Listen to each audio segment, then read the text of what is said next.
life is unpredictable. You never know. And as Steve Jobs said, it's really fragile when it comes. And we all have a plan to saying, okay, I am this years old and I still have this many years. We have a plan, good plan. But we don't know that good plan is really the case. There's no certainty about it. That's for sure. And it's important to remember that, because that is some sense of living moment to moment with the experience of impermanence. Wie wir schon erfahren haben, darüber gesprochen haben, ist das, was sich im Leben vollzieht, häufig nicht voraussagbar. Wie Steve Jobs gesagt hat, ist das Leben zerbrechlich. Wir ergehen uns oft in Planung und denken, naja, ich bin jetzt so und so alt, das heißt, ich habe noch so und so viel Zeit zu leben und kann dann noch dies und jenes machen. Ob das tatsächlich so eintritt, wissen wir überhaupt nicht, das ist überhaupt nicht sicher. Darum ist es notwendig, dass wir uns daran erinnern, dass es nicht sicher ist und dass wir jeden Moment im Gewahrsein der Vergänglichkeit als gegebene Tatsache leben. So this notion of the death, for me, it gives a life. And also the sense of impermanence, it gives a life. And if you listen to people, those who have shared the experience of impermanence, you do feel a lively voice, a prioritized voice, a better perspective of their life, more clarity in their life, more what the importance is in their life. You hear that. I think for me, if that's really, truly, it is the case. So when you feel that impermanence, the stories are not important.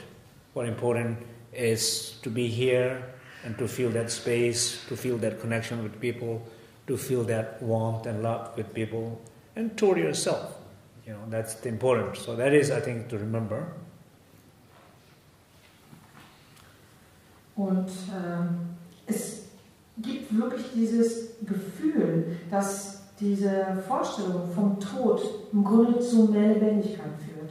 Dass das Begreifen von Vergänglichkeit zu mehr Lebendigkeit führt. Wie einige hier ihre Erlebnisse auch geschildert haben und mit uns geteilt haben, dass sie das Leben als lebendige Möglichkeit mehr gespürt haben, dass sich die Prioritäten geordnet haben in einer ganz anderen Art und Weise, dass diese Begegnung mit der Vergänglichkeit ihnen andere Perspektiven gegeben hat und mehr Klarheit darüber verschafft hat, was wirklich wichtig ist. Und ich denke, sagt Rinpoche, das ist wirklich so der Fall, das tritt so ein. Das heißt, wenn man die Vergänglichkeit spürt, dann verlieren all diese konstruierten Geschichten wirklich ihre Wichtigkeit. Und wir bekommen mehr ein Gefühl dafür, hier zu sein und innere Weite zu erfahren, in Verbindung zu treten und in Wärme mit anderen und uns selbst zusammen zu sein. Then there are people in our life, like our parents, friends who are sick, that we know. We know that there's not much time left. And we clearly know there's not much time left, but still we are not able to be with them, not able to spend time with them, not able to call frequently with them, not able to connect with them. That's sad. So I think just for all of us, just to know that the priority is to able to reconnect with these people in the last moments.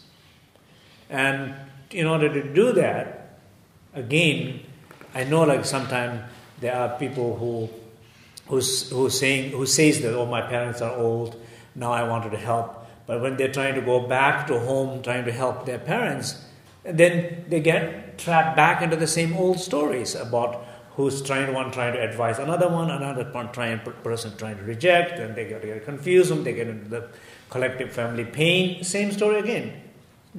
So now when you go back, think about no stories anymore. This is the time, just say to yourself, now no stories anymore. No stories.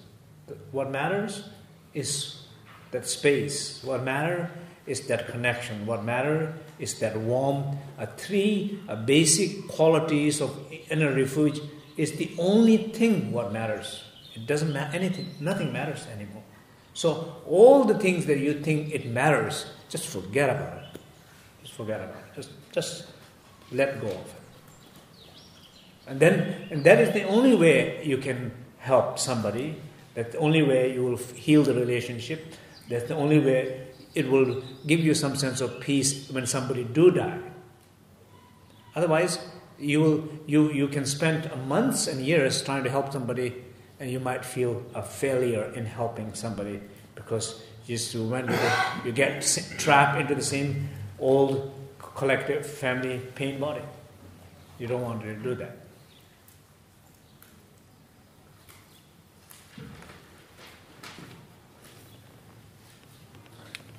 Wir wissen Menschen, die krank sind. Wir wissen, dass vielleicht unsere Eltern krank sind, Freunde krank sind. Und wir wissen vielleicht, dass die nicht mehr lange zu leben haben. Und trotzdem ist es für uns schwierig, mit ihnen eine Verbindung aufzunehmen, sie zumindest häufiger anzurufen oder Zeit mit ihnen zu verbringen. Und der entscheidende Punkt ist, dass es wichtig ist, dass wir begreifen müssen, die Priorität in so einem Moment oder so einer Phase ist die, dass wir dazu in der Lage sind, in diesen letzten Momenten des Lebens Verbindung aufnehmen zu können oder Verbindung herstellen zu können. Um das tun zu können, damit wir das tun können, ist es wichtig, dass wir all die alten Geschichten streichen. Häufig ist es so, dass wenn wir für die letzte Lebensphase zum Beispiel von unseren Eltern wieder zu unseren Eltern zurückgehen, um ihnen zu helfen, das ist wirklich unser echter Wunsch, dann passiert es uns ganz leicht, dass wir uns in den alten Geschichten wieder verfangen. An der Stelle ist wirklich der entscheidende Punkt zu sagen, all diese Geschichten sind jetzt ganz unerheblich, die sind nicht wichtig. Das Einzige, was zählt, ist Raum und Weite geben, Verbindung herstellen, Wärme fließen lassen. Diese drei grundlegenden Qualitäten der inneren Zuflucht sind die einzigen Dinge, die wirklich von Bedeutung sind. Und den ganzen Rest kann man einfach fallen lassen, keine Geschichten, es ist alles nicht mehr wichtig. Auf diese Weise ist es wirklich möglich, dass man tatsächlich helfen kann, dass man wirklich dadurch, dass man die Beziehung auf diese Art und Weise heilt, wirklich zu Frieden finden kann miteinander. Sonst kann man da Monate oder auch Jahre damit verbringen, zu versuchen, den entsprechenden Menschen zu helfen, ohne dass in irgendeiner Form was davon hilfreich sein kann, weil sich alle wieder nur verfangen in dem alten gemeinschaftlichen Familienschmerzkörper. So, no more rules, no more expectations, no more stories. Only openness, connection, and the warmth. Just remember, if you don't remember these three things, remember inner refuge quality. That's all what matters. It will give you life. If you give, you will feel both sides. Das heißt, keine Regeln mehr, keine Erwartungen mehr, keine Geschichten mehr. Stattdessen nur Offenheit, Verbindung und Wärme. Daran sollten wir uns erinnern. Und wenn wir uns nicht daran erinnern, dann erinnern wir uns an eben diese drei Qualitäten der Zuflucht. Das ist das, was wirklich Lebendigkeit bringt, und zwar für beide Seiten. Okay? Now, when people are very close in the moment of dying, I think one of the best things to do is to not disturb them. You know, not disturb them means not bring up topics which triggers their pain. Images, whatever will trigger them their collective pain. You know, just not to, because sometimes I think it's good to less people around is always better. You know, and only few people that you know that person will feel comfortable with. You know, to have surrounding those people, just not have visitors.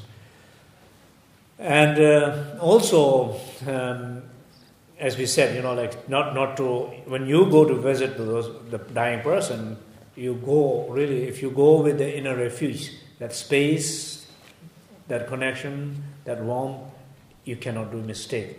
If anything else, there's always a good chance you will be disturbing that person. So trying to do that. Once somebody passed away, I think, and then it's good to, like for 3 days, do the part of the prayer. So like in this case, I think it will be good to, I think we have audio, or you can have the video here, and also you can, just without these, you can also sing by yourself. And just the principle of that is just basically you're trying to communicate with that person, saying, whatever experience that you are having, this is all your manifestation of your mind. Don't be afraid. Don't allow you to drive you.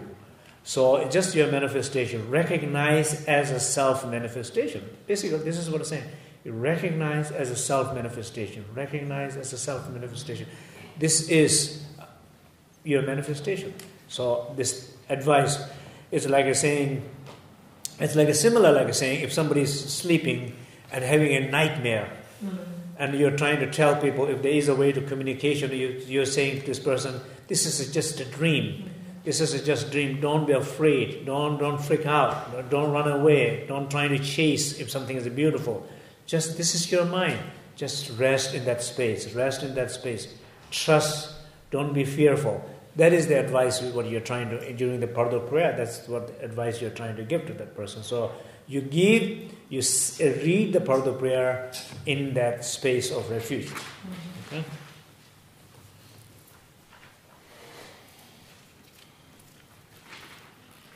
Wenn jemand dem Tode sehr nahe ist ein ganz wichtiger Punkt, dass man diese Person nicht stört und dass man nicht irgendwelche Themen aufbringt, die in der Person irgendwelchen Schmerz auslösen, dass man nicht irgendwelche Bilder erzeugt in dieser Person oder für diese Person, das in irgendeiner Form Schmerz auslöst oder die gemeinsamen Schmerz anspricht.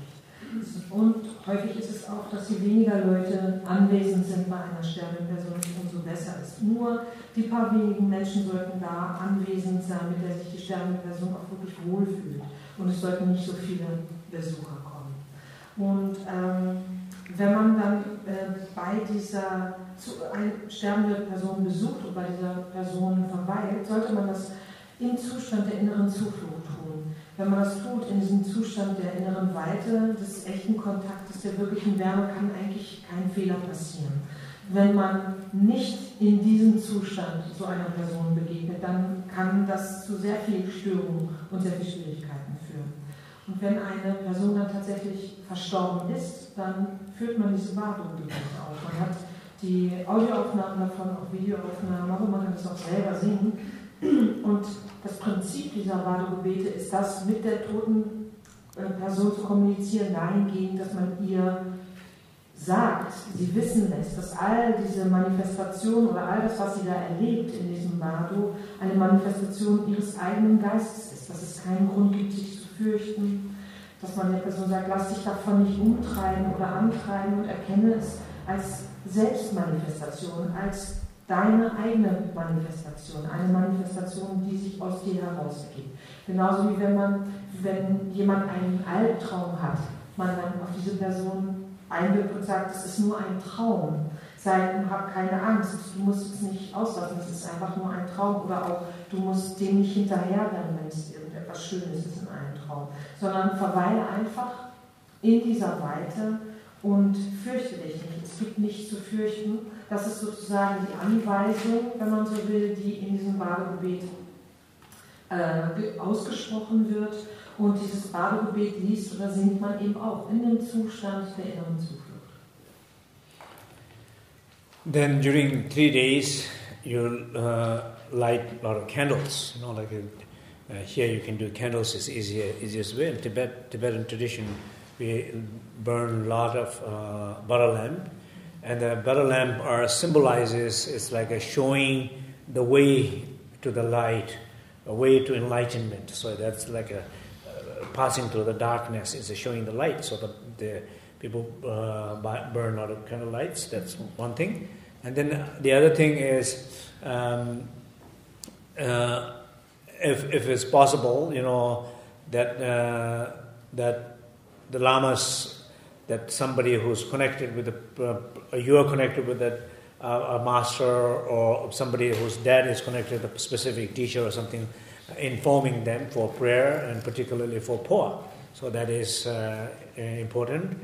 And then the other thing is like something we do like surche practice. Surche practice is the basically it's a food burn offering. So like you with the flower, you different food that person likes. So you, some sense in a different nationality, whatever that country eats the most or that person eats the most, you mix those foods together and charcoal, and you put a little bit of food in there, little smoke. You don't have to be much, little smoke. So every day burning that in the late in the afternoon for 49 days. That is symbolizes as like a offering, because the spirit is like comes back and asking for food and just typical pattern. And when they come back, they don't receive anything. So this is like a way of offering them the food. So usually it's done for 49 days. Und in diesen 3 Tagen eben auch zündet man Lichter an. Bei uns in unserem Kulturkreis kann das Kerzen sein, traditionell tibetisch werden Butterlampen entzündet. Und das symbolisiert praktisch, dass man den Weg zum Licht, zur Erleuchtung zeigt oder erhält mit diesen Kerzen, dass man die Dunkelheit sozusagen vertreibt oder die Passage durch diese Dunkelheit dadurch ermöglicht. Und dann natürlich informiert man Lamas, Meister, Meisterinnen, mit denen man entweder selbst eine gute Verbindung hat oder auch mit denen die Tote in Verbindung stand, und bittet darum, dass Gebete ausgeführt werden und auch ganz im Besonderen natürlich Poa ausgeführt wird. Und dann gibt es eine Sutra-Praxis, das ist eine Verbrennungspraxis, wo man Speisen verbrennt. Und zwar gemischt mit Blumen werden Lieblingsspeisen der Verstorbenen gemischt, dann und in Holzkohle oder auf Holzkohle wird diese Holzkohle wird entzündet, zum Glühen gebracht, und wird ein wenig von diesen Speisen dann draufgelegt und damit Rauch entsteht. Und das ist praktisch wie ein Rauchopfer. Das führt man 49 Tage lang, jeden Nachmittag, wenn ich es gerade jetzt richtig verstanden habe, durch, als Opfergabe sozusagen für den Geist, der vielleicht verwirrt und ist und zurückkommt und um Speisen bittet und seinen typischen Verhaltensmustern folgt. And then if there is a specific things that you know, the deceased person's wish, that something and that's something that you can fulfill after, and I think it's good to do those things too. And then in the name of the deceased person, you accumulate merits. Basically, in Tibet, people would do like a giving things away for people who need food, clothes, accumulating merit. These are called, throughout generosity, you accumulate merit. You accumulate those merit by giving things, and then you dedicate those merits toward that person, saying, may this help the journey, peaceful journey to the deceased person. So that is kind of ways of sending prayers. Und dann wissen wir vielleicht von bestimmten Wünschen, die diese Person hatte, die verstorben ist, die sie gerne verwirklicht hätte und die wir dann sozusagen an ihrer Stelle vielleicht im Nachhinein noch erfüllen können. Und die also gute Dinge zu tun, gute Handlungen auszuführen und sozusagen im Namen der Person Verdienst anzusammeln. Traditionell würde man dann Speisen spenden und Kleidung spenden, denn aus der Ausübung von Großzügigkeit entsteht Verdienst. Und man würde diese Dinge halt weitergeben an andere Personen, die das brauchen, im Namen der verstorbenen Person und ihnen sozusagen diese Gabe der Person, die verstorben ist, widmet, mit der Bitte verbunden, dass ihre Reise friedvoll und leicht sein möge.